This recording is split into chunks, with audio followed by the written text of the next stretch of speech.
Right. Well, hi, everybody. I'm here with Colleen. Hello.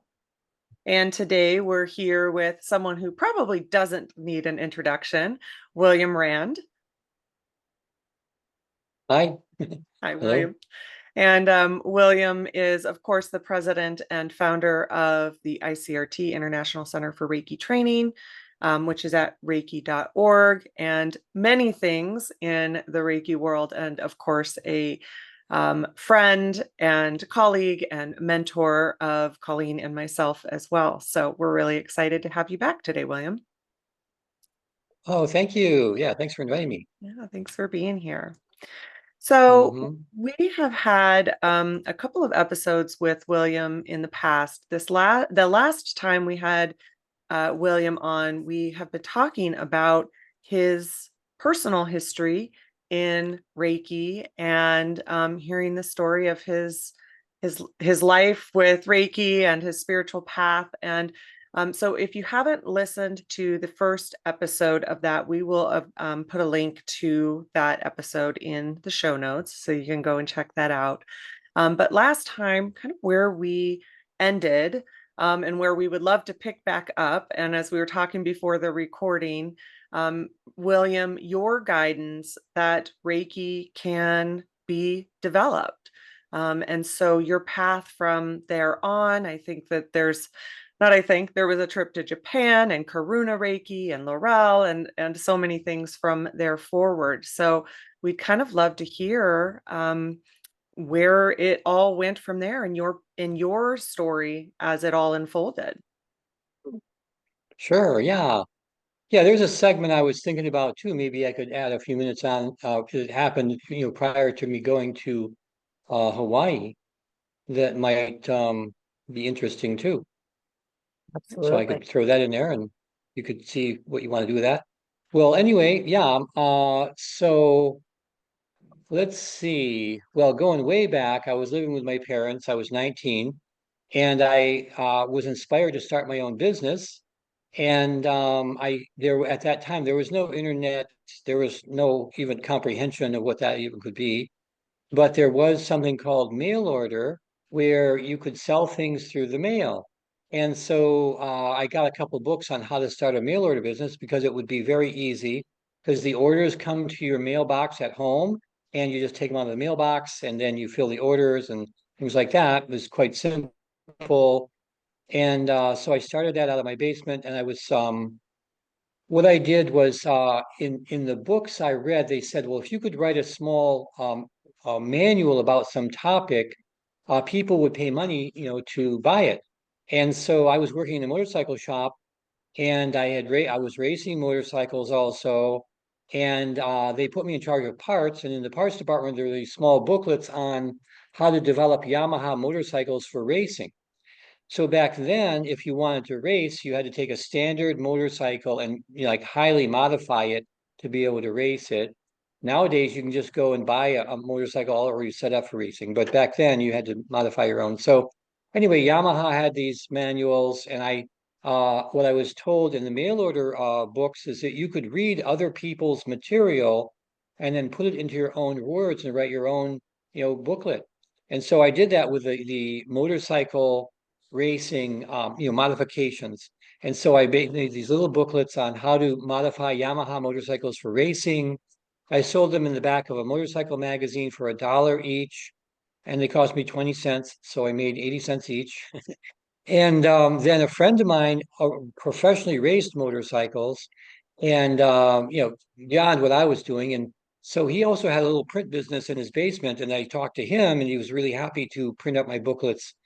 I started selling them and I sold 800. And then the books on mailer said, well, if you get a list of people that buy a booklet, you can actually sell them parts and things like that. So then I started selling them racing parts for motorcycles.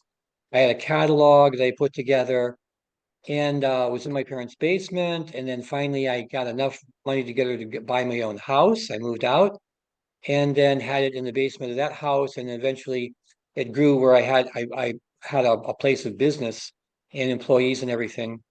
And then someone made an offer to me to sell these special racing pistons. And so I went ahead with that, and they were impregnated with Teflon on the skirts, so they were very slippery, and they made more horsepower just by changing pistons. So I started doing that, and then I did extremely well, and I made a lot of money. And then I thought, well, I want to expand from this. So then I had a friend that could build just about anything, and very smart. And so I decided maybe we could make sidecars for motorcycles. That's like a little car with one wheel that goes attaches to the motorcycle. And so we got together and we set that all up, and had to get a factory, a bigger place. And so the thing that happened with that is that I was to be in charge of, supplying the money to do it and organizing the business part. And then the other two guys, or two, were supposed to do the work. And what happened then is the guy that knew how to do everything he started showing me how to do each of the jobs. And I was very good at it. I learned really well how to use a lathe, a drill press, a bandsaw, and how to do the fiberglass work, and even how to make molds. So I learned everything. And then I was really into it. I really liked doing it. But the thing is, as I learned a job, that became my job. And pretty soon I had all the jobs. And then the other guy, no one was coming to work, and just me. And I was trying to get him. I'd drive over to the guy's house, wake him up, take him back to the job, and get him to work. And he was not into it. And so eventually I had to do all the work, and I was working as hard as I possibly can. I moved into the factory, and I would get up in the morning and work as hard as I could all day long, and then go to bed and get up again. And it almost worked. And but then I had to realize it wasn't going to work. I just couldn't keep up with it, just one guy. And so then I started thinking about what would I do. So I just kind of walked away and started traveling around the US, but I had all these skills. And so then I eventually went to Hawaii, and I talked to a guy there that had a fiberglass boat repair business, and they made these small boats. I told him I could do all that work. I could make molds and make fiberglass parts and make the boats and everything. And so he said he wanted me to be the manager there. And he said, but it would be 4 months before I could have the job, and I could just travel around Hawaii, which I did. I got another job in a fiberglass boat factory over on the Big Island, but came back, got the job there. But my real interest was in metaphysics. And so I went to an astrologer, had my astrology chart done, and she told me a lot of interesting things. And of course, if you know that about astrology, it's not just where your sun's at, all the planets and the moon and rising sign and everything are all in the chart. So I had that done. And then the woman said there's this other group that she thought I might be interested in. And in between then, I was actually starting to read about Wicca and witchcraft, and how it was, very like a positive sort of thing. And so I went over to this other group, and lo and behold, it was a coven of witches. And then there was a guy there that knew all about astrology. So I started talking with him. And just by talking with him, I learned astrology well enough to actually do charts. And so I began doing astrology charts. I just picked it up. It was like I knew all about it. And then now in astrology, there's the positions of your planets at your time of birth, and that forms the natal chart. But then also there's the positions that the planets are in right now, called the transits, and they actually describe what's happening in your life. So it's not just about your personality, but what's actually going on. And because there's a book called an ephemeris that shows where all the planets have been in the past and where they're going to be in the future. And so you could learn about the person's past and tell them about the future and so forth. And so I started doing that. But there was no chart for the transits. And so I thought, maybe it should all be on one graph. So then I made up a special chart called a transograph. And so I drew this out by hand. Now in high school, I learned mechanical drawing. So I drew this out by hand. This is what it looks like, the transograph. And I went to a printer, had them printed. And so the straight lines are the natal planets. And then these wiggly lines are the transits for the outer planets. And they wiggle because the outer planets go retrograde and direct. And so the time starts in the middle, and it's 7 years going out. so I could do a chart and look at 7 years of a person's life and tell them all about their personality and what's going to be happening in their life too. So I had these printed up. I had a big poster size one on the wall of my apartment, and my roommate was doing a tarot card reading. And so this woman saw this poster and said, "Oh, I know somebody that would be interested in that chart." And so I had some rolled up. I gave her a copy of it. She took it. And a few days later, I'm sitting in my apartment, and I don't really notice this right away, but there's a pressure on this side of my body. And then it moves to the front. When it moves to the front, I go, wait a minute, what's happening?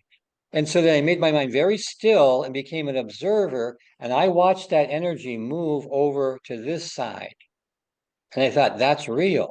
Well, I have no idea what it is. And then the woman calls a few days later, says, "Oh, I gave this chart to a friend of mine, and he's very interested in meeting you. And by the way, he's a kahuna." Now, the kahuna is a Hawaiian shaman.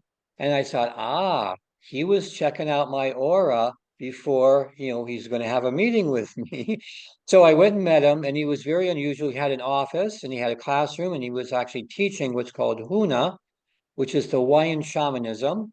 And he already knew all about me. He didn't have to ask me any questions. But what he wanted to know is if I would do his chart, his astrology, and if I could do astrology for his clients, his students, since he said he could set me up and I could do readings for them and I would get part of the fee. And he was wondering, would I be interested in that? So, that's something I was trying to figure out how I could do. And then inside I'm going, well, yeah, oh yeah. But I wanted to take on his strength, I wanted to be like equal. So I said, yeah, I think I could do that. So then he set me up. I did his chart. I learned all about what kahunas do. Now, I didn't realize actually what was going on in the background, but I learned all about it and that they actually are competing with each other. This is a time when the kahunas were still working in Hawaii. They aren't here now. And this is a long time ago in 1977. And so they were competitive with each other and were actually doing things that were nefarious, as you may say. It's actually they were trying to attack each other. And so they were trying to establish who's the biggest, baddest kahuna, who could protect themselves and not be attacked and attack others. And so that was surprising to me, but he wanted help in protecting himself and things like that. And then I worked with him for a year with all of those sort of things. I learned he said he could take any negative energy that came toward him, capture it, make it positive, and add it to his supply. I thought, what? So, I mean, in telling me that, I learned a bunch of stuff. And so, and I learned then he would cut cords and he would do all these protective kind of things. And so what I did was, since I was a hypnotherapist and I could do self-hypnosis, I made a hypnosis tape of everything he could do so that when you listen to this tape, then it would do all those things for you. And so what I learned from him is that we are being sometimes adversely affected by other people around us who are jealous or don't want us to be doing what we're doing, and their energies can hold us back. And so this tape called Spiritual Protection and Healing, which is now a CD, actually takes care of all that. It puts a protective field of energy around you, takes all negative energy that comes toward you, makes it positive, adds it to your supply, breaks all the cords to negative sources of influence and so forth. And so I was using that, and suddenly I felt like way better. And I realized a lot of my problems were coming from other people's negative energy. And I told the kahuna about it. And then it's interesting that part of his thing would be he tests things out. So he wanted to see if what I was doing really worked. So when he would work with people, we would take all their negative energy and he would store it. So he took all this negative energy and he was dumping it on me. And but my protective field it was all foaming and it was changing it into positive energy. And so and I could see like lightning bolts and black stuff and pieces of glass and all these horrible negative things are dumping on me. But my field protected me from it. And then I also had guides. And so I said a prayer saying, now the kahunas actually do harm to each other, but I said, I want to stop this in a way that does not do any harm to him at all.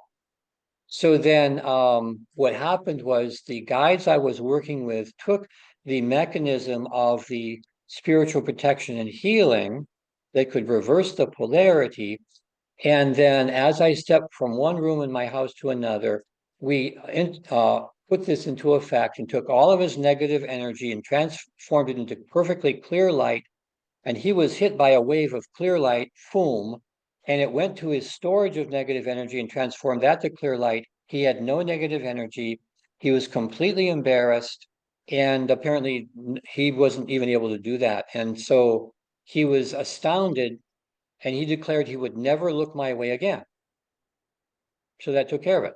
So, but I learned all those things about it. And so then I continued to study. I studied all sorts of different types of metaphysics. And then finally, on the Big Island, I was in a rebirthing workshop, and there was a woman there that was a Reiki Master.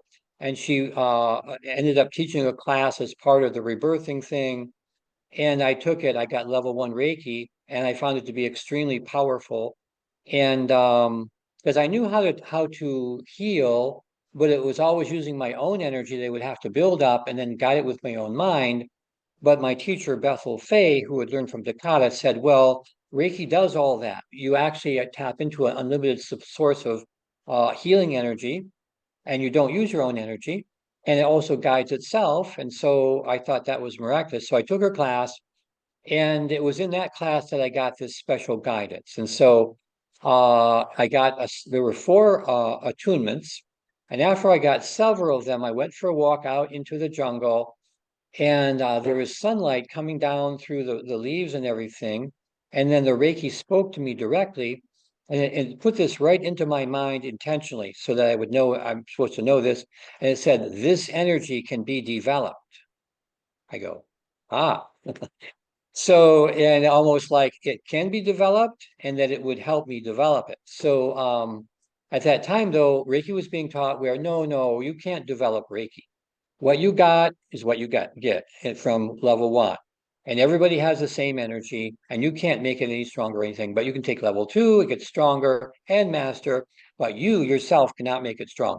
But the energy told me that it could do that. So I thought, hey, I'm going to follow the energy. So then I had also worked with the kahuna, and what he said is all of these energies can be developed.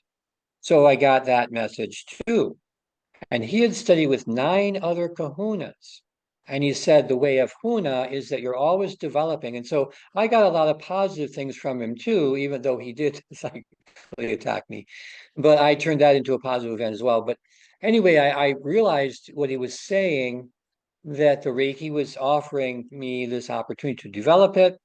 And in Reiki II, they also said, once you become a master, then you're to stay with that master the rest of your life. Now, I did, Bethel then came to me and wanted to teach level 2. I helped her organize that class and got to take that free. And so in the class, she said, well, Reiki can heal bee stings and toothaches and, you know, headaches and stomach aches and things like that. It can also help with heart disease and cancer, leukemia, and things like that. But she said there's something even more important, that Reiki can guide your life. And I go, wow, okay. Now, the Rosicrucians I had studied with said something about that too. But because she said that, I started saying a prayer. And I put a crystal in my hand, and I said a prayer intending it to go to the source of Reiki. And the prayer was, guide me and heal me so that I might be of greater service to others. And then I added, guide me and heal me so that I might be of greater service to myself and others. And I said that prayer intently. Now, what happened with this witchcraft is that eventually this witch started attacking me. And then that's right when I met the kahuna. He helped stop all that. And I learned more about that sort of thing. But there was still some confusion. Because I had studied so many different things, I didn't know quite what to do, which way to go. And there was still some of the static around from these different psychic attacks and things like that. But I was living in this little house, they call it a plantation shack, but actually it's a fairly well-built house. It's not a shack, but they call them plantation shacks. And so there were three of them, and we had a washer and dryer out there that was a community sort of thing. And so one night I went out to get my laundry, and I look up, and the sky is like crystal clear, and you can see the stars and see the depths of the universe, and just it was just an amazing thing to behold. And my consciousness sort of just expanded. And then I went into my house, and I'm standing there still in awe of what I was just feeling. And there's a presence, and the presence says, "There is a way for you." And I go, "What?" And then when it says that, I see this path going off into the distance, and it is saying, "There is a way for you. And at first it will be difficult, but I will be here to help you. And in the end, you will fulfill your life purpose." I go, "Whoa." And so then it says, "But you can't just be aware of it. You must make the decision. Do you want to accept this path?" So, I mean, I already know, of course, I'm going to accept it. So, but I say formally, "I accept this path." So then after that, things started changing. Now I thought I'm just going to stay in Hawaii the rest of my life, and that would be, the great accomplishment. If I don't do anything else except live in Hawaii, that would be enough to make my life worthwhile. And so I lived in this plantation house. I thought it was just amazing, and that was my plan. But then I accepted, now that there was a being. Now I didn't quite know who or what this being was. And it also told me that it likes the connection that we have. It's working really well. And he doesn't want to tell me who it is because that might change some understanding or something in our connection. So anyway, I accepted the guidance, and so I had to move out of that house, and then I had to move around and around and around. I didn't find anywhere to stay permanently. And then this guy, Tony Robbins, comes to town, and he was teaching Neuro Linguistic Programming and then the Fire Walk. I took his workshop, and then he had like a 2-week training outside of Phoenix, Arizona, and it was like $2,400. And so I had met a woman in the initial workshop, and I talked to her about it, and she had said she was a movie star in Japan, and she had a lot of money. And what she did is she helps people do workshops. And I told her about this workshop, and she says, "Are you going?" I go, "Well, it's $2,400. I don't have $2,400. She says, "I'll loan you the money. Plus, I'll give you an extra $500 for expenses, and we'll go together. We'll go do it together." So I thought, wow, this is fantastic. So I had a friend, Lawrence, who moved to San Francisco. So I thought, I'm going to go there, take the workshop, move to San Francisco. And then I did that. I moved in with Lawrence, and then eventually found that he was in his closet. He was like dealing cocaine. So I thought, oh no, so I got to get out of here. So then I moved out, and I had met this woman in a psychic fair. She was very psychic, but she had a lot of blocks to her abilities. So I was able to use the Reiki, past life regression therapy, and other skills to open her up. And we moved in together. So she was doing her psychic readings. I was doing Reiki and also past life regression therapy and astrology. And so eventually, though, I started to run out of money. So I called my parents and I asked them if they could loan me $1,000. And they said, well, we can't loan you any money, but we have something way better than that. You can actually come back home and live with us. So they thought it was like a way better idea. I didn't. So I moved to get away from them. I'm going, "Are you out of your mind? No, there's no way. I'll never go back there. No, no." So then I said a prayer, and in the prayer it says, "Give it a try." I go, "Well, isn't there any more than that? Give it a try. What do you mean? Give it a try." So then it says, "Meditate on this." So they go, I meditate, and I realize, oh, there's a lesson there. And if I go do that and live with my parents, I'll find out that lesson, then I'll learn it as fast as I can get out of there, go back to Hawaii. So I went back in with my parents, and then they were very stern, and they wanted me to go get a real job that has lots of benefits, go to work every day and so forth. I did that. I was actually very good at that business. I did extremely well. And I could have stayed there and rode, going up the corporate ladder and everything. But my real love was in the Reiki and past life regression therapy and astrology. So I told them I'm quitting the job, and they go, "What? What?" And then I just, ignore them. And I had to move out of the house. I moved into a place called the Health Force House, where everyone in this house did some sort of metaphysical therapy, or they were into exercise and diet and things like that. So then I fit right in. I started teaching my own classes. I put together all the wisdom and knowledge I learned from the Kahuna, from Wicca, from all the different classes I took, and made a spiritual development training class. And the purpose was to find your life purpose. So I started teaching that. And I found I easily developed skills as a teacher. I started writing for the local metaphysical paper. I didn't know how to write, so I asked them. They said, "Don't worry about that. Most of our writers can't write anyway. What we do is we edit it. So do your best job." And so they edited it. And by watching the edits, I was able to then develop skill as a writer. And pretty soon they didn't have to do any editing, and I was a writer. And then so I thought, well, look at this. I am a teacher and I'm a writer. Look at what just happened. And then I heard these rumors about Reiki. Now, back in Hawaii, there was level one, which was $175. Level two was $500, but I got it free because I organized the class. But the master was $10,000. And so I thought, well, I'm never going to have $10,000. I'm never going to be a Reiki master, but second level is fine. It's guiding me. I'll just go along with that. So then I went back to Michigan, to Detroit, living there in the Health Force House.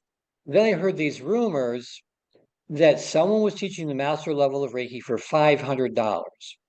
I go, that it can't be the real thing because it's supposed to be $10,000. It's a required fee. It couldn't be, must be some really short thing or something. So I went and talked to the teacher though, Diane McCumber, and she says, "Oh no, it's the real lineage and it's the real thing. And it's $500." And she explained to me how that happened, that Takata had a nephew, a cousin, Iris Ichikuro, who was a master who trained two people for $500. One of them was Arthur Robertson, which was Diane's teacher.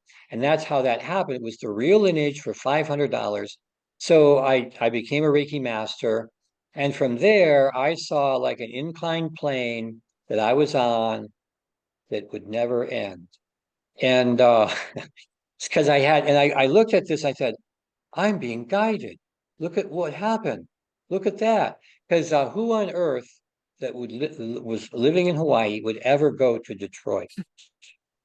I've asked this question. No one ever raises their hand. So anyway, I was like forced one way or another to go back there because I could be a Reiki master, and I became a Reiki master. And then I was able to. I had also one of the things that Kahuna told me too was to have a clairvoyant person that you work with that would give you answers about yourself and help you to heal. So I had someone like that, and I had the opportunity to. I was doing really well financially, and I could buy a house, but I thought, why would I buy a house in Detroit? So I went to the clairvoyant. She said, well, karmically, it would be better if you bought a house here. And I got, what? So anyway, I went along with that and I got the house and everything went really, I mean, it just fell into place. I started teaching classes. The house was big enough to have classes in it. And my Reiki business just took off. And and so I went down to Ohio, was teaching down there in Toledo. I went to Canada and taught, and there was one group of people in the Caribbean, and I went down there. And then now the thing was also that at that time there's something called the oral tradition. And so Reiki was supposed to be an oral tradition where there's nothing could be in writing. And so I thought, well, okay, if that's it, I'll honor that. And then I taught a few classes and I met a woman in a restaurant who said she'd taken Reiki, but that there was nothing in writing and she couldn't remember how to do it. And she went back to her teacher, and her teacher said she would have to pay the full fee and take the class again. And then this time, remember what he says. And she said, well, she couldn't afford to take the class again. And so she's never used it. So I thought, oh, that's too bad. I thought, well, do I want my students to be the same way? Oral tradition, and they may not even use it, but they pay me money and I'm doing okay, but they're not. Or do I want to do something different? Do I want to actually write a manual?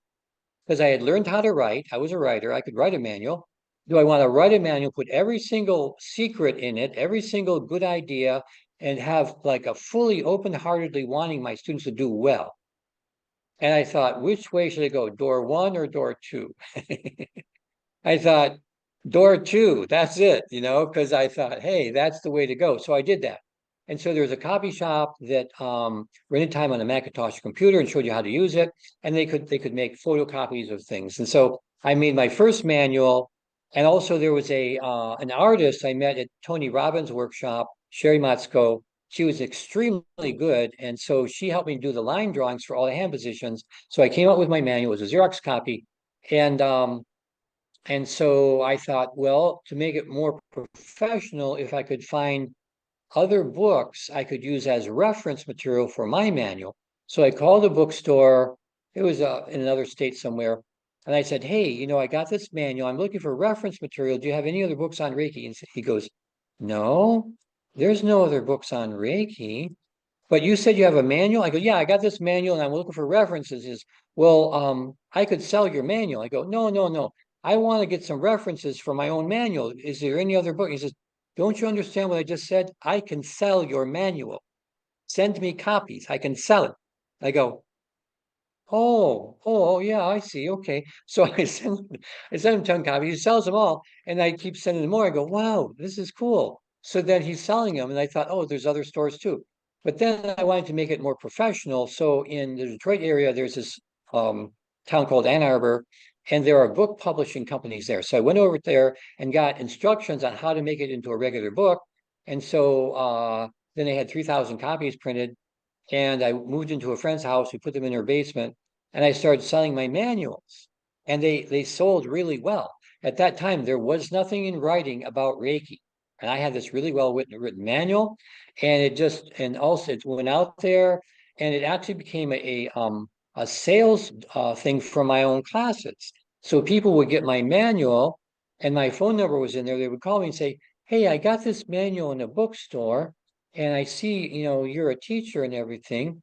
We're wondering, we got a group of people in our town that would like to learn Reiki. Can you come and teach us Reiki?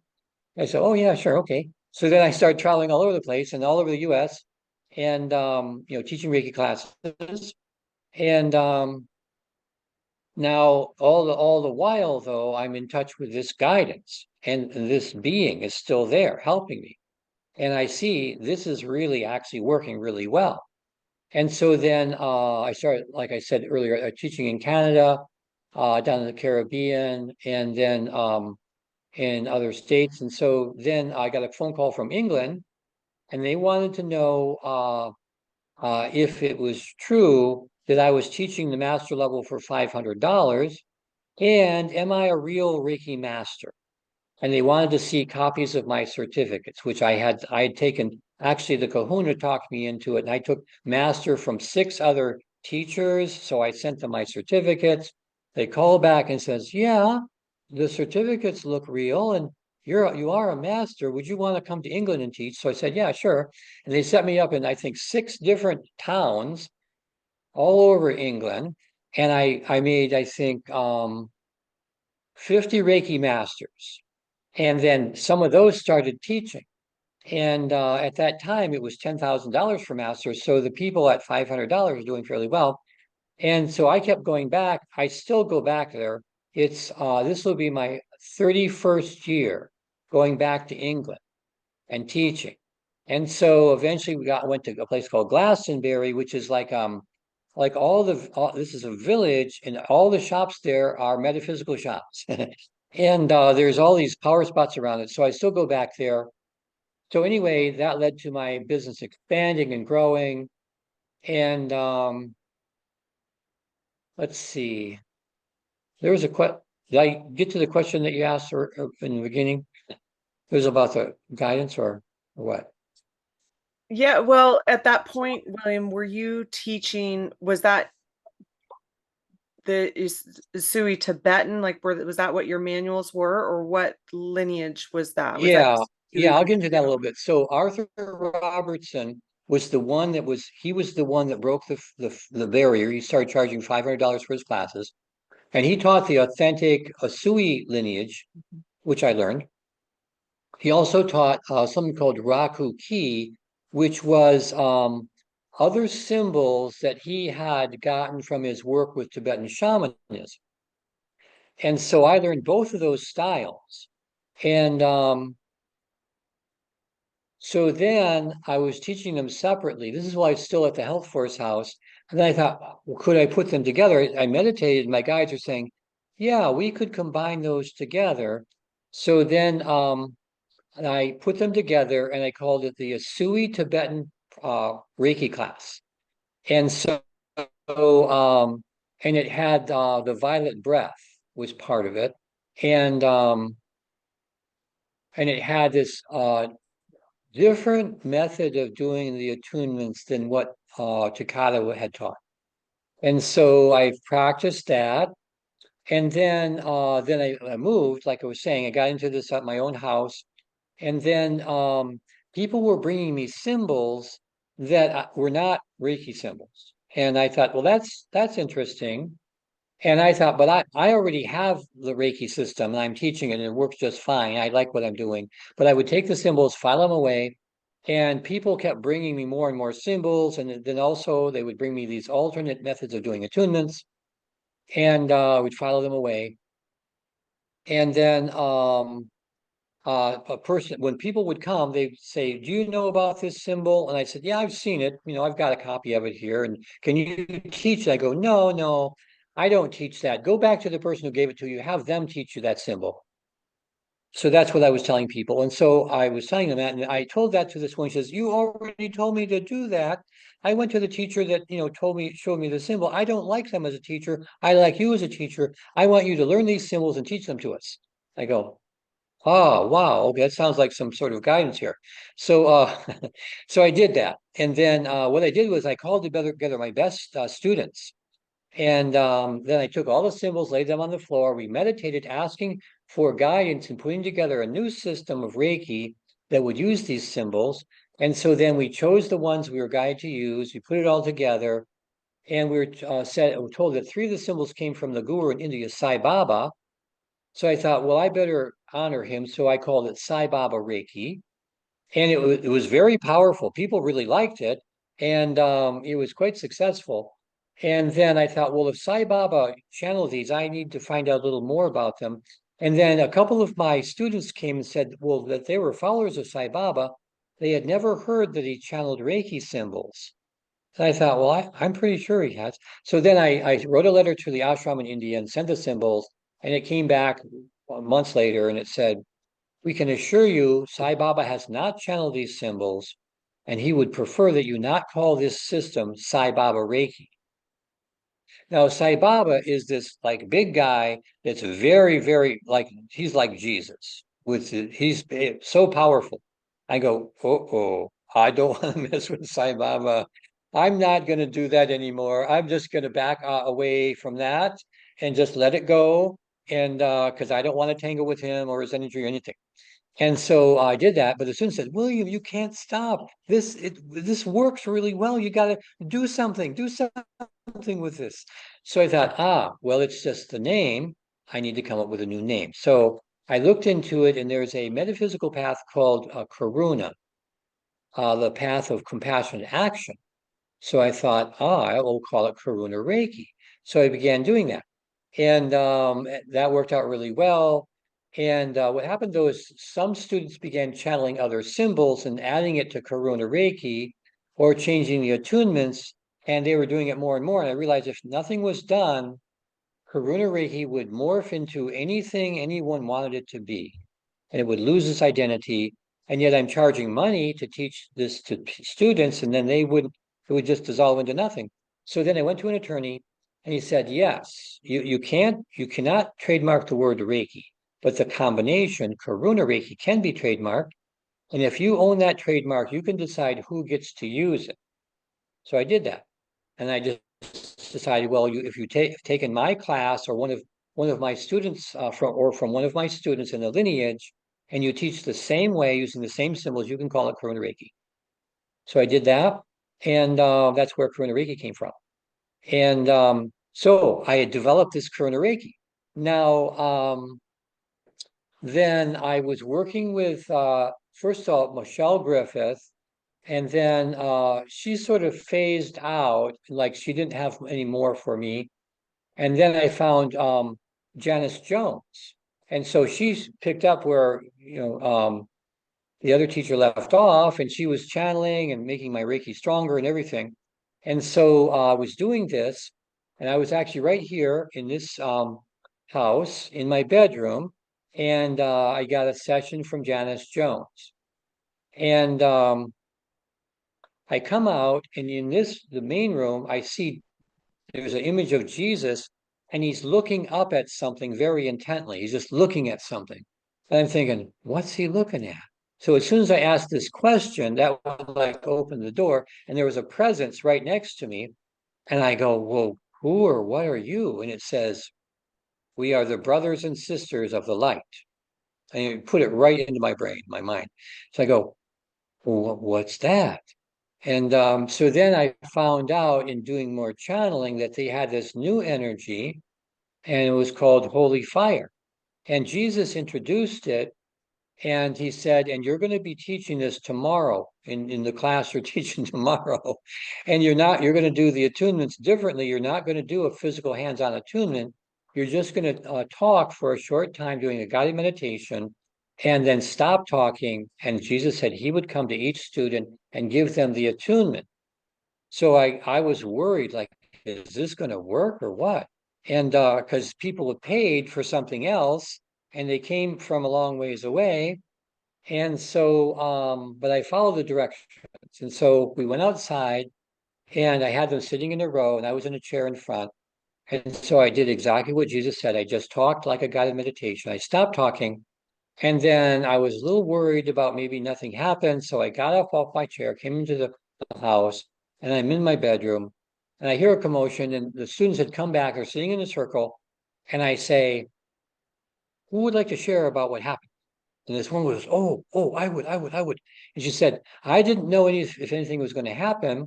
So she said a prayer asking that there would be a physical manifestation that would demonstrate that something actually happened. And so she said, after I got off my chair and went into the house, a small tornado came around like a mini tornado. Sometimes you see them and feel stuff. A mini tornado came around my chair and was going around, and then it blew the chair straight up in the air and blew it 50 yards away. And she said that was her sign. And so then I talked to the other students, and they all had amazing experiences. And when they spoke, I could see this very clear light coming from each one. I thought, wow, it worked. So then that was the start of this new style. And so then in further sessions with Jesus, he said, well, this is so different. We need the different name, Holy Fire. And so then that became what I was teaching. And eventually, at first there were a group of students who already believed they were coming for regular Usui Reiki. And I had to tell them, we got this new holy fire. As soon as they got the ignition, they were very happy. And so then eventually I was advertising it and everything, and students were coming. But this style was only for the master level. And I was told in my sessions that the reason this works so well is that your energy as a teacher is not part of what's happening. And so I was told the other styles with Usui Reiki were limited because the energy has to flow through the teacher into the student. And what makes this different is the energy can flow directly to the student. And so you need to keep your energy out of it. And so I asked, well, is there a way to do this because it was just for master level. So I asked, can I do it for level 1 and 2 and for, the master symbol? And they said, yes. And we've been preparing you and now you're ready. So go ahead and you can just, whatever you come up with to do that. So then I added that, and that brought the whole system together. And I thought, well, this seems pretty complete to me. but it's different than what I taught all those other students. So we need to give it a new name. She called it Holy Fire II. So I thought, that's it seems like it's not going to go beyond two. But then I went to Japan, and I was getting guidance there from Janice Jones also. And we got to teach in one of the temples. And when I was teaching there, I was looking at the students, and it's something strange. I could see this dark shape inside every student.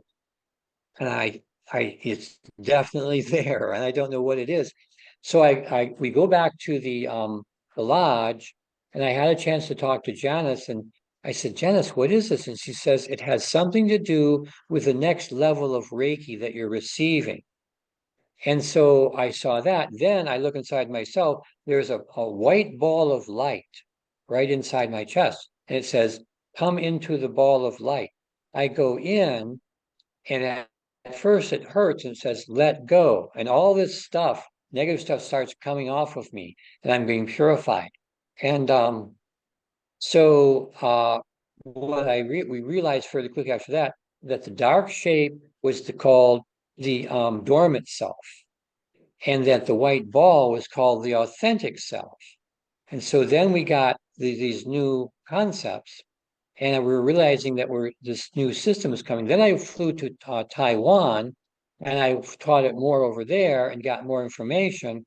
And then we started to develop the concept of the culturally created self, which is the personality of a person that develops when they start interacting with their parents, they start walking and talking and so forth, that the baby is born already in touch with the authentic self, but then they learn this alternate like reality, the culturally created self, and then some people retain the knowledge of the authentic self and some lose it completely.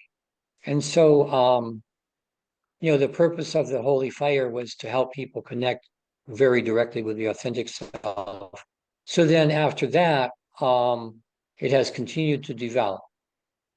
And do you guys have any other questions?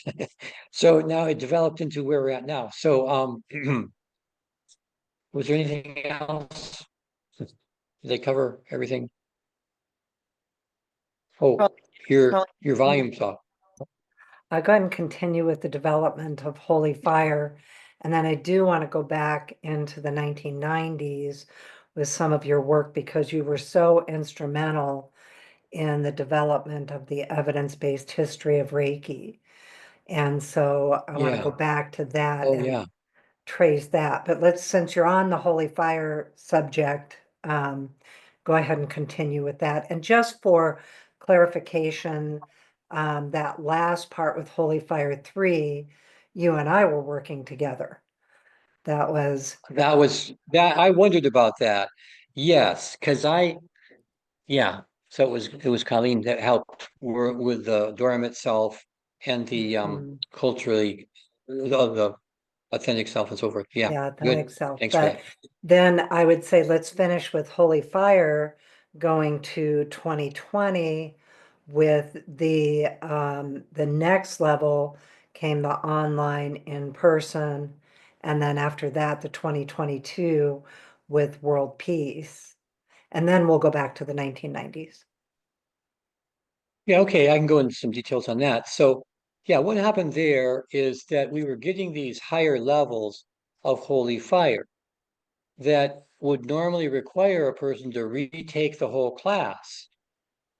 So then I said some prayers and worked with Colleen on this too. Could we develop a way that a person could be upgraded quickly in a short period of time and not have to go through a whole class again to get, the next level? And we were told yes. And so then we developed this upgrade class. It was 4 hours long, and it was for anyone who already had Holy Fire would be upgraded to, was a Holy Fire 3. 3 or Mhm. 3? Yeah. So I taught that class, and it worked really well. Everybody got it, and we realized, well, this is interesting because now we're teaching it online. Now to do that though, I had to get these upgrades in my field so that it would hold the vibration because it's a higher vibration to teach online. So I had to get these upgrades to be able to do that, but I was able to do it. So that was in 2019, I think March of 2019. Well,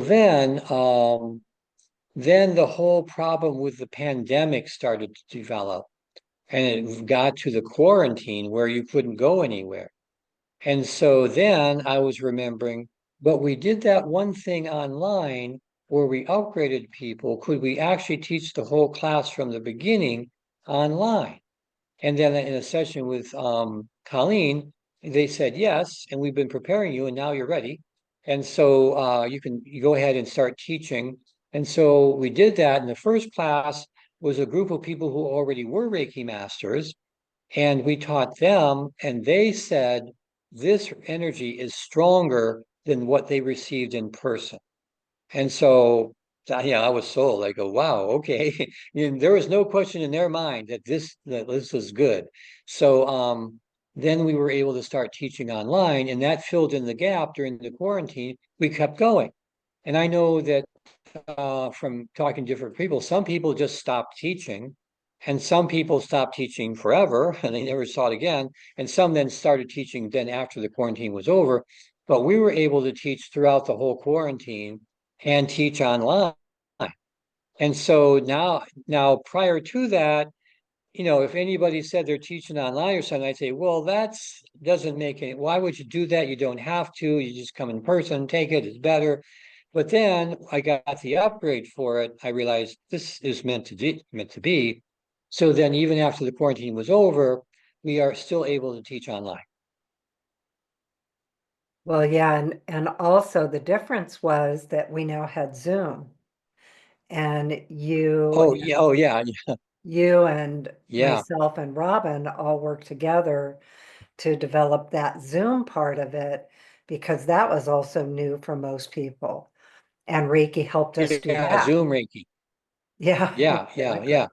Yeah, Zoom Reiki. So yeah, there were a lot of little developments in there, and that was great. So now I guess we're off on our in this lineage, I guess you'd say, and we continue to get upgrades. We got the World Peace upgrade. When was that? In 2022.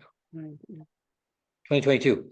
Yes. Yeah, because that was where Russia attacked Ukraine, and then there was problems with war. So we wanted a solution for war, and so we got the World Peace Reiki to help create world peace. And Yes. then what we've found too is that it continues to upgrade, but we decided instead of giving it a new name, we would just say that this Reiki is a Reiki that keeps getting upgraded. Because we didn't want to end up with Holy Fire 72 or 846 or something. Because we were getting like 3 or 4 upgrades per year. So it would be, some people might think it ridiculous if we had a really high number or something like that. So we just say it keeps getting upgraded regularly, and it's the upgrade is uniform for anyone who has taken Holy Fire Reiki. They don't have to take a class. It upgrades their energy at the same time. So you're being given this gift of Holy Fire that will continually upgrade itself. Absolutely. And we're seeing that now with a Yeah. deeper connection that this next upgrade is giving people an even deeper connection with their spirit guides and the Yeah. consciousness, higher levels of consciousness. Yep. Yeah. Mm-hmm. Well, let's Yeah. go back. Let's It go. keeps, Oh, I'm sorry. Go ahead. I was just going to say, yeah, it keeps evolving. So, Keeps mhm. evolving. Well, and that takes us back to the awareness that your initial guidance that this energy can be developed. And now we go into the evidence-based history of Reiki, starting in the 1990s after Karuna Reiki, and you went to Japan, and then the discovery that actually Usui Sensei also said this energy can be developed and that's part of being a Reiki master or, Reiki practitioner. Yeah, what happened there is that we had a certain style of Reiki. And when I went to Japan, I started learning more information about the history. And then I began to realize there's like a whole realm of information. I also met Hiroshi Doi. Our Java Pedro invited me to Japan in 1997. I went with Laurel Shantigaya, and then at that I met Hiroshi Doi, and I went back I think a couple other times with our Java Pedro. But then Doi eventually began to invite us over there, and he taught his class and so forth. And we went to the Yamaguchis as well and got to know them. So it has just continued to develop. And see, what was it? Is there something special I'm supposed to talk about in that of the development?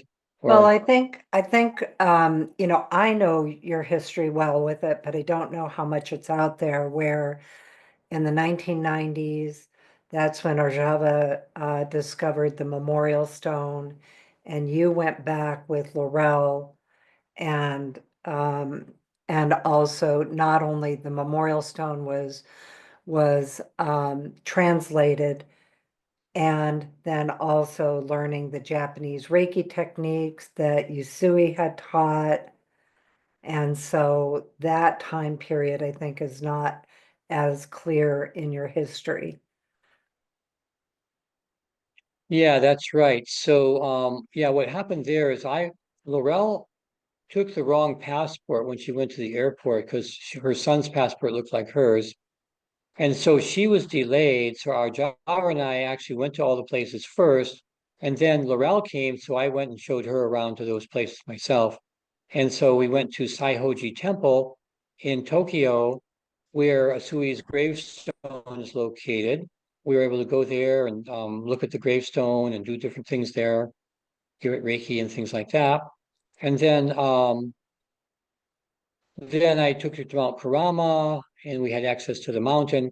Now, since then on Mount Kurama, we've met Sadako-san, who owns a lodge at the base of the mountain. And then her, not exactly her son, but adopted son or something, is actually the priest of the mountain. And so we have access to Mount Kurama. We were able to go into the temples and even do workshops in there and things like that.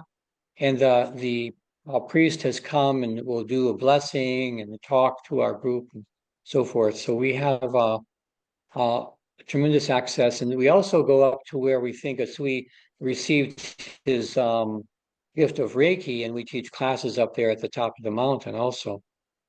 So we do that in the fall. We teach classes. We teach the Reiki Master and Karuna classes over there. Yeah, you and I are teaching this year in Yeah, October and November. Yeah, yeah, out those in classes are Alabama. still open to if you want to join and come with us. Yeah, Mhm. we think of that as the ultimate Reiki class. It's right on Mount Kurama. You stay at a lodge at the base. We even think we found like there's Usui came off the mountain and he went to what Mrs. Takata called a snack shop. And there's a little shop there that has snacks.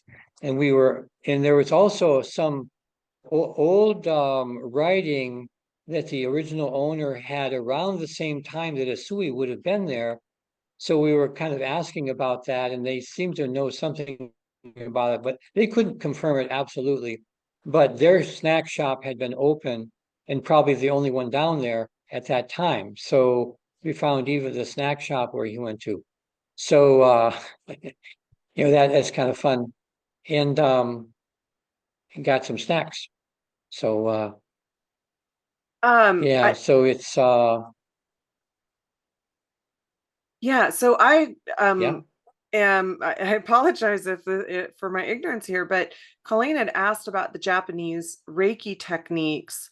Were those, Oh, yeah. yeah, was that a part of this time period where that was discovered? Or I mean, Well, what happened is, rediscovered? yeah. uh Well, what happened is our Java Petter was married to Chetna Kobayashi, who was Japanese, and was from Japan and knew a number of the leaders of the Usui Reiki Ryoho Gakkai. And so she took our Java over and introduced him to some of these leaders. And then they discovered what we came to understand as the Japanese Reiki techniques, which were really, Takata did sort of teach them, but she didn't say too much. And she later, we learned that she modified them to be more acceptable to the Western mind. But then we got to see how they originally were done. And so then what happened is I realized these were special. And so I organized classes for our Java and Chetna to come to the US and teach around the country.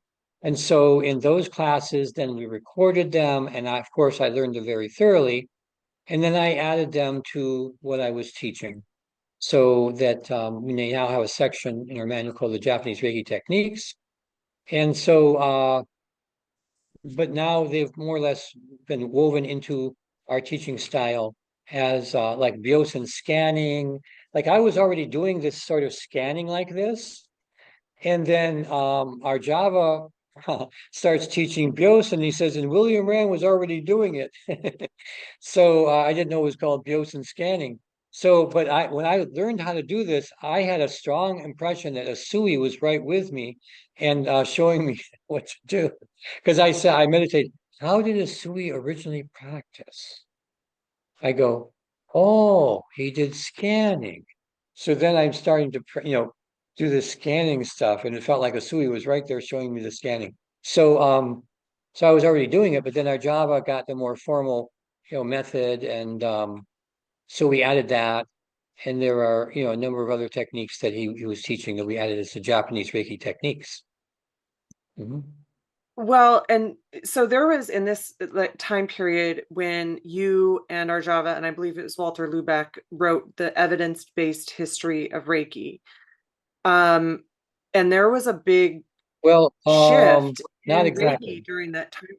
No, okay, hold Yeah, it on. wasn't the The evidence-based spirit of history. We Reiki. The both spirit of the Reiki. spirit of Reiki. Yeah. Spirit of Yeah, Reiki. our John and I were hanging out and we were real close and connected. And well, see, I had been invited to go to India to teach Reiki. And so I thought, why don't all three of us go there? So I talked to my sponsor and he was very much into it. So all three of us went to India and each of us taught separately our own styles. So the sponsor organized this. So all three of us taught our own separate styles of Reiki all over India. And then after doing that, then we got together too, and we were writing our book, The Spirit of Reiki. And each of us were responsible for writing certain sections. I remember even I was in, where was I? Uh, I was in a foreign country and I was That's fair. finishing up. Yeah, that was in Brazil, in Rio de Janeiro. I was in Rio de Janeiro and way up high in this high-rise hotel, looking down on the beach, and I was writing. I finished up, and because the one woman was in charge of putting this book together, she says, "William, when are you going to do your writing?" So I got to do it right now. So I was there and I was in this high-rise. So that's where I finished up my part of the book, and I got it off, and she says, "Oh."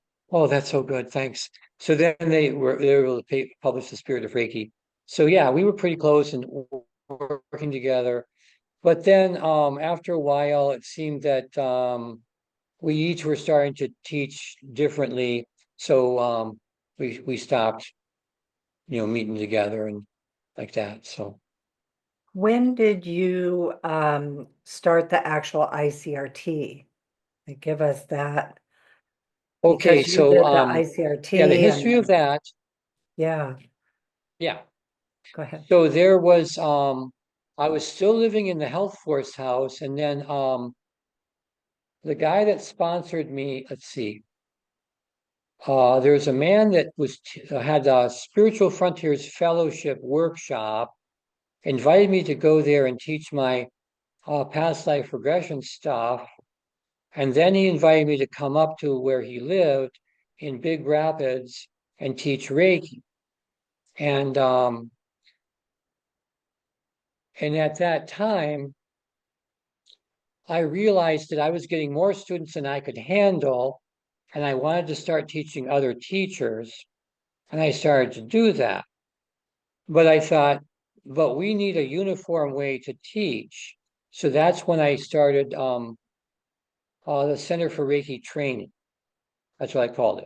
It was the first name, Center for Reiki Training. And then I started this style and started to put together a workbook for teaching. And so there were a few people, and that's where Laurel found out about what I was doing. And then she came up from Florida, and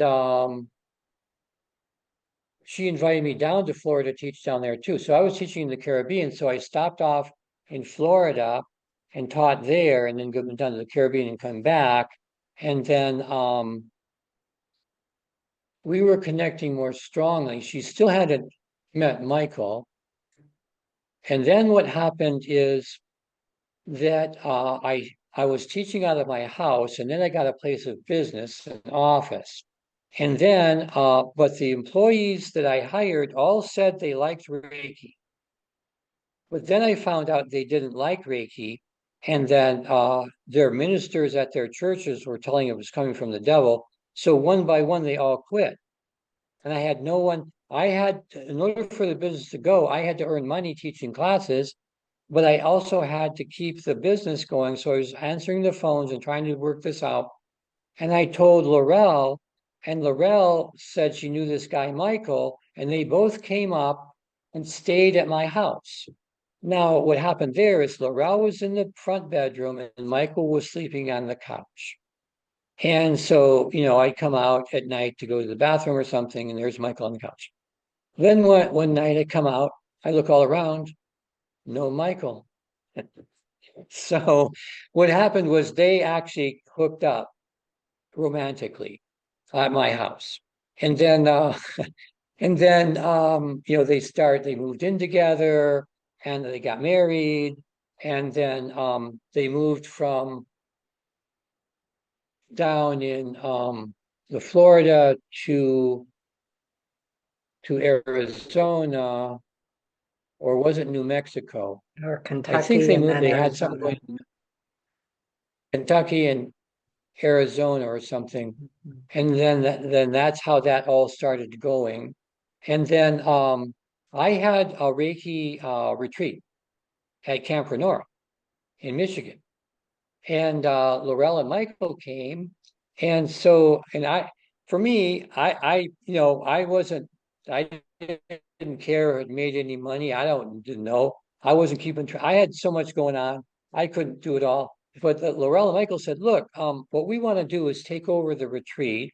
We'll make money and we'll give you some of it. And would you like us to do that? And I go, oh, let me think about that. Yeah, okay. So they took over the retreat, and that relieves me of that burden of doing it. And they did a great job, and they charged money for the retreat too. So then, that's where that went. And then they eventually moved out to Arizona. We have had retreats on the East Coast too, but that was just temporary. And then eventually we realized, well, we just want to have one retreat, and it'll be in Sedona.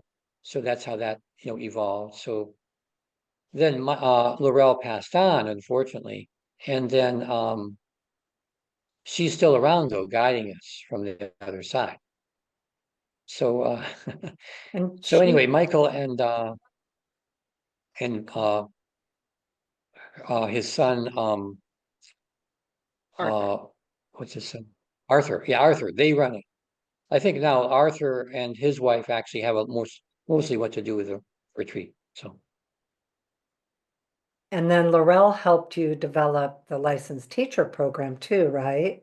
Oh yeah, that's where that was going. So yeah, I had this certified teaching program, and then again, I'm trying to juggle all these things, and then she's starting to do this. So I'm thinking gradually she just sort of took over, and then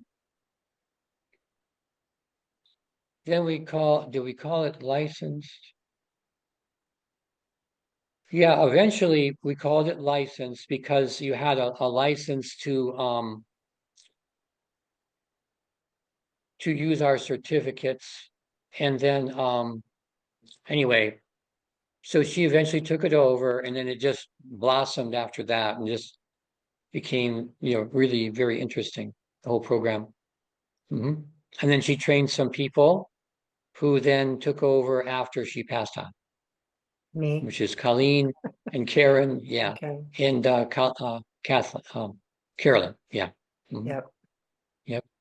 And one more arm of this that I would like to know about is the Reiki News magazine. So, Yes. yeah, what was the Mhm. origins of that and what it's developed into today? I got a show and tell on that one. So let me go get a little show and tell thing. So, yeah.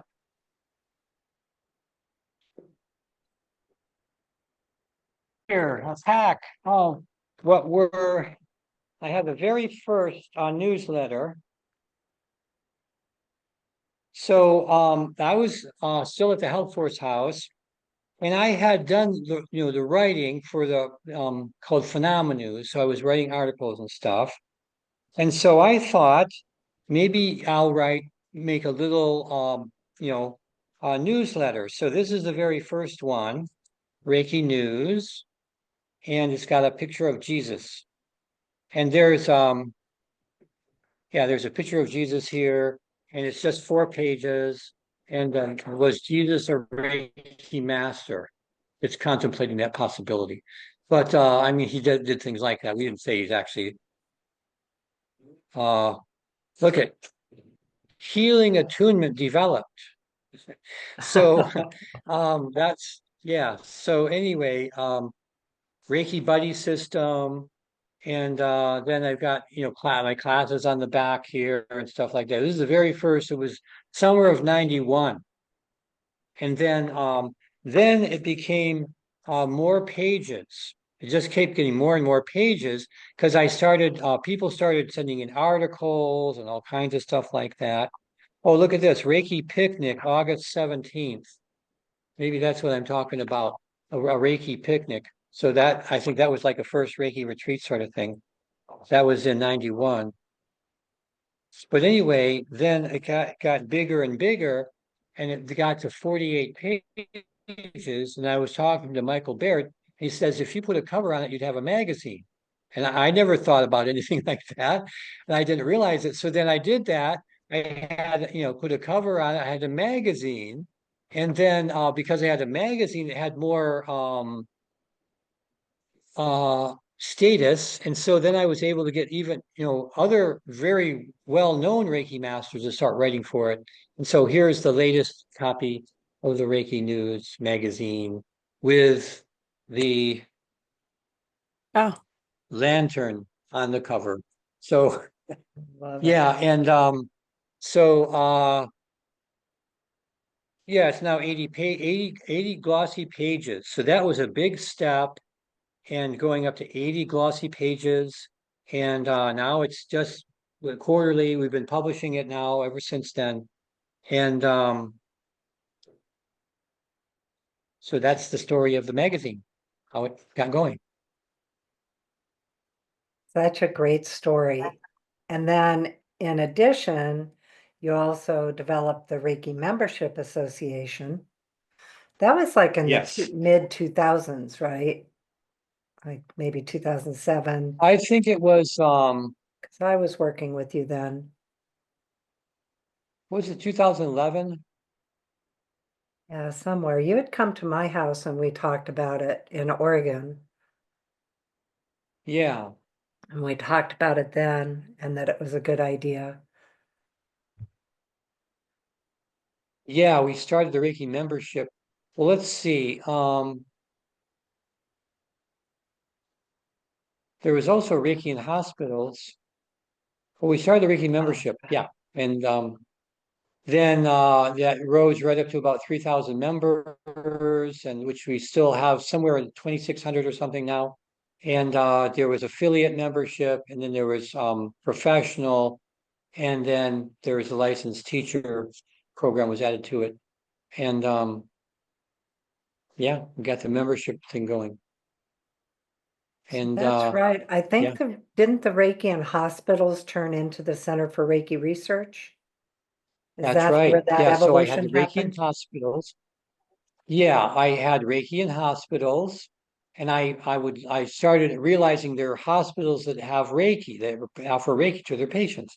So I started making a list of them, and then the list got so big, I changed it over to, well, just check your area and you're bound to find a hospital that has Reiki. So, because the list was too big, and also some stopped, and they weren't keeping up with it, so it's too hard to monitor. So I just did that, and so then we were writing better articles. And then I also knew that there had been research that was done on Reiki, but these research reports were very technical. So I put out to the membership list, of which there was 3,000 or some members. I asked, I would like to know if there are people that can read scientific studies and summarize them into regular language that the average person can understand. And out of that, there was a group of maybe 12 people that said yes. And these were like uh, university professors that taught that actually were Reiki teachers. So PhD qualified professors and master's degrees and things like that. So they got together, and then we organized all these studies that had already been done, and created a special system for systematically putting them together. We still have that, and then we conducted some of our own research, and now the Center for Reiki Research had it. Then we found out that technically it would be better if they were a separate organization, so that they are, and they have their own website, but they're following along exactly the same way they had been doing prior to that. Um, so it's staffed by, like I say, PhD qualified scientists who keep track of all the research, and they have a yearly meeting where they get together physically, but they have their meetings online, and accumulating and working on different studies. So other people do studies, and then we put them into our system, and so we try to maintain a list, an actual summary of every single study that's been done. And there are some really, really noteworthy studies also. Wasn't that called the touchstone process? Oh yeah, that's what we called it. Yeah, the method of summarizing scientific studies. And in fact, that touchstone process was a very unique thing that I was told no one had ever done it before, to have a systematic way of taking studies in a certain field of research and putting them into standardized summaries. Right. And was that Anne Baldwin, I think, at the time? Anne Baldwin and Natalie, there's Natalie Wood, I think her name is, and Natalie then Dyer. Dyer, yeah, and Natalie was a movie star. Natalie Dyer. So anyway, yes. Yeah, we've got quite a group. They're all very serious, very highly educated, and very smart. So yeah, I like hanging with them. Some of it rubs off on me, I hope. So anyway, yeah, it's Well, a lot we've of seen an fun. amazing development with them and evolution with them, and the quality of their work Yes. as well. So, and then the other Yep. one that I wanted you to talk about was you were part of the development of the National Freedom Health Coalition too, with National Health Freedom Coalition. mhm. Yeah. Yeah. So anyway, on that, let's see. Um, Diane Miller was the person who started it, and it got started because of things happening in Florida, where one organization was claiming that they owned Reiki and no one else could teach it in the state of Florida. And so then they got together, and Diane Miller is an attorney, and eventually they have more other attorneys that work there. So they make sure that Reiki is practiced, that people don't stop Reiki from being practiced, and that no one tries to dominate Reiki and say that they own it. So they keep Reiki free for everyone to practice. And so they have gone to court, taken people to court to prevent people from trying to take over and things like that. Yeah, which has now led to the ICRT's legislation team that you're also a part of, Yes. Reiki Yeah, legislation. that's another, the ICRT legislative group. And so we work with Diane Miller. They're very happy about us. We work in harmony with them, and we are covering Reiki. So we make sure that any legislation that comes up that tries to oppose Reiki or overly govern it, like I say, sometimes a certain teacher will want to try and dominate and force people to take their style. So we make sure that Reiki is kept free.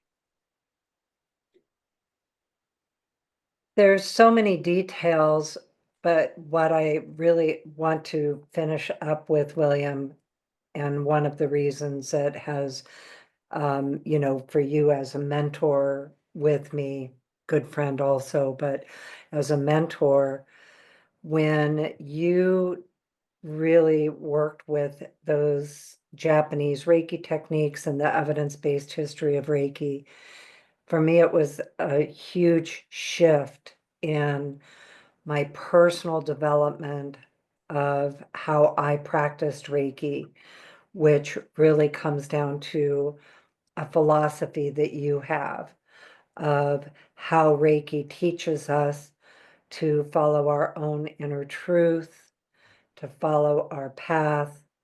But also, one of the important things I think for people to know about you and your philosophy about other Reiki people, Reiki teachers, is you really want to see everybody do well and be successful.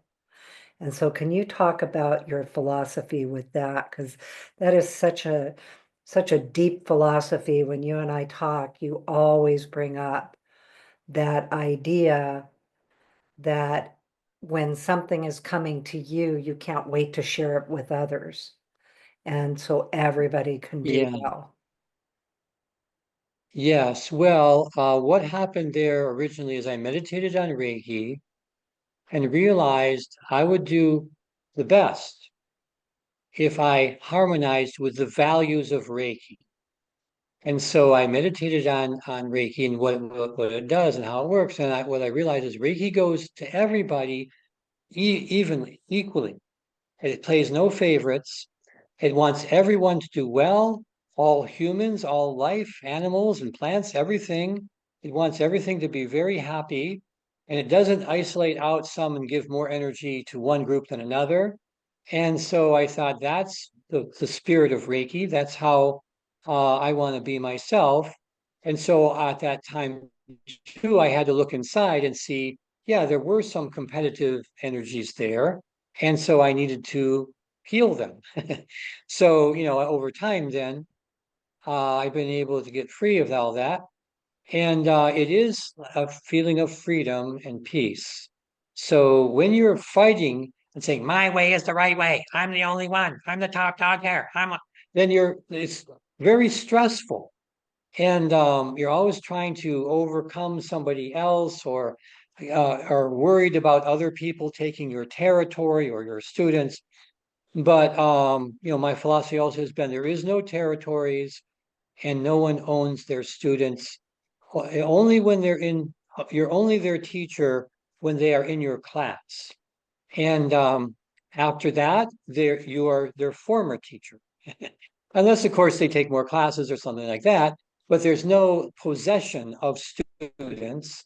And because, sometimes you'd hear, that's my student. You're in my territory. Get out of my territory. That's my student.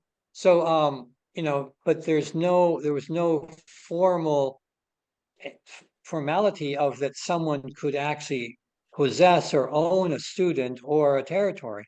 So, I try, that's my focus, is to make it as Reiki-like as possible. And I found that to be the easiest path to be on, and the happiest one. And it's worked. So then, I have to realize that although I never tried to do it, I am one of the world leaders in the field of Reiki. So, and I, even though it wasn't my intention or anything like that. And so it's just out of my commitment, and that I am wanting to help everyone, and that I am happy about other organizations and groups, and I get along with them as well as I can. So, and happy that for other people that have written books, I promote their books also, and happy for any contribution that people might make to the practice of Reiki. Well, and if you go back to Usui Sensei, that was the very first decision he made, was that he would spread Reiki in the world for everyone and not keep it for Yeah, himself and his family. yeah. Mm-hmm. And you've also followed his teaching and philosophy of the most important thing for a Reiki practitioner to do is to continually develop the quality and quantity of Reiki they practice. Yes. Yeah, that I didn't know about that, but that's what I was doing. And that was Hayashi, uh who no, not Hayashi, no, uh Doi. Doi Sensei discovered that someone found notes that one of Usui Sensei's students made, and a grandchild had them, and gave them to us to Doi. And so that's what Usui was teaching, that is supposed to be developed, and we're supposed to work on it and develop it. And so the energy told me that, and then the Kahuna I worked with said these energy could be developed, and then we find out Usui said that too, even though we didn't know it. So yeah, he was saying the same thing. It should be developed. And then one final piece, the archangel who came to you to Oh, encourage you to follow your path. yeah. Then the archangel. Well, I didn't know it was an archangel. It just said it was a guide, and that was fine for me. And then it didn't want me to know who it was, just to, but to have the connection and make use of the help. So then recently, I think it was last year, then the uh, the being came to me and said, "I am an angel." I go, "Oh, that's cool. That's nice." Then it says, "I am an archangel." I go, "Oh, all right, that's good. All right." Then it says, "I am Archangel Michael." I go, "Oh, wow. That's cool." Because I have a painting of Archangel Michael in my living room. I got this when I went to Florida, and it was in an art gallery somewhere for sale. And it was a painting of Archangel. See, the angels they don't have gender, but they can act one way or the other. So this was Archangel Michelle when it was a feminine. So it's like a woman, but it's Michelle or Michael, either way. So I've got the painting where it was painted as this female angel, Michelle, but I think the Bible calls the archangel Michael. So yeah, I had that painting all along, and I didn't know that Michael had been guiding me all this time. So because I can think way back when it felt like there was guidance there for me. And long like when I was just a child, I felt it. And I thought it was just my intuition or something, or it was a knowing that there is some different way for me or something that's better. And then I finally realized, oh, it's Archangel Michelle. So yeah, very Well, happy and about that. that's what I've always known about you, that you say so repeatedly, I just follow the guidance, Yeah. follow your Yeah, path. I don't try and make anything up. It's the success is that I'm inwardly guided. And then also they say that they give me something to work on. And then once I'm complete with that, they'll show me the next step. But they don't show me the whole thing where it's going. And so they said, well, where you're going to end up depends on how well you handle each step. So they can't show me the end result. And also it could change as time goes by. So it's just like, deal with this, work on this thing, this aspect or whatever. And when you get that one, then you'll be shown what the next one is. So, Well, wow, William. As always, what a story. And as Colleen said, all of these different aspects to your whole story. And also, I know that there's so many that that we probably didn't go into today, as we are all multifaceted people. But yeah, your history with Reiki and all the things that you've attributed and contributed to the global Reiki community is always just so wonderful, and we really love hearing more of the details about it. So yeah, thank you. thank you. Yeah.